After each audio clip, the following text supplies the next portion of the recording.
अस्सलाम वालेकुम नाजरीन, उम्मीद है आप सब खैरियत से होंगे। आज हम लोग आए हुए हैं एक ऑयल एंड गैस फील्ड में।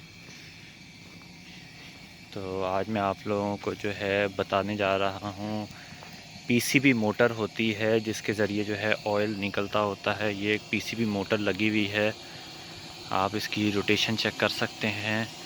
ये असल में इसका काम ये होता है कि जिधर जो है ऑयल का लेवल थोड़ा डाउन होता है उधर ये मोटर लगती होती है।